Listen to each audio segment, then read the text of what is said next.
ഇൻസ്റ്റാഗ്രാമിൽ കണ്ട ഒരു വീഡിയോ ഈ വീഡിയോയുടെ താഴെ ഞാൻ ഷെയർ ചെയ്യാം. നിങ്ങളൊന്ന് കണ്ടു നോക്കുക. അല്ലാണ്ടൊരു ഫീലാണ് എനിക്ക് തോന്നിയത്. കാരണം നമുക്ക് രണ്ട് കൈയും രണ്ട് കാലും ഒക്കെ ദൈവം തന്നു പക്ഷെ നമ്മൾ അതിനനുസരിച്ച് ഒരു കാര്യം നമ്മൾ ചെയ്യുന്നില്ല. നമ്മൾ അഹങ്കരിച്ച് നടക്കുക. അതിനകത്ത് ആ പുള്ളി സ്വന്തം തല തേച്ച് കഴുകാനായിട്ട് തൻ്റെ കാലുകൾ ഉപയോഗിച്ചാണ് കഴുകുന്നത്. രണ്ട് കൈയില്ലാത്ത ആ വ്യക്തി എന്ത് ചെയ്യാനാണ്? സ്വന്തം കാര്യങ്ങൾ ചെയ്യുമെങ്കിൽ തന്നെ മറ്റുള്ളവരുടെ സഹായത്തോടെ പുള്ളിക്ക് ചെയ്യാൻ സാധിക്കില്ല.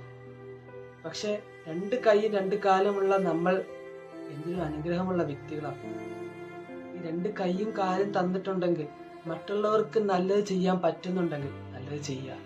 മറ്റുള്ളവരെ വേദനിപ്പിക്കാതെ മുന്നോട്ട് പോവുക. മറ്റുള്ള ലൈഫിൽ എന്തെങ്കിലും നല്ലതായിട്ട് നിങ്ങൾക്ക് ചെയ്യാൻ തോന്നുന്നുണ്ടെങ്കിൽ ചെയ്യാൻ ശ്രമിക്കുക.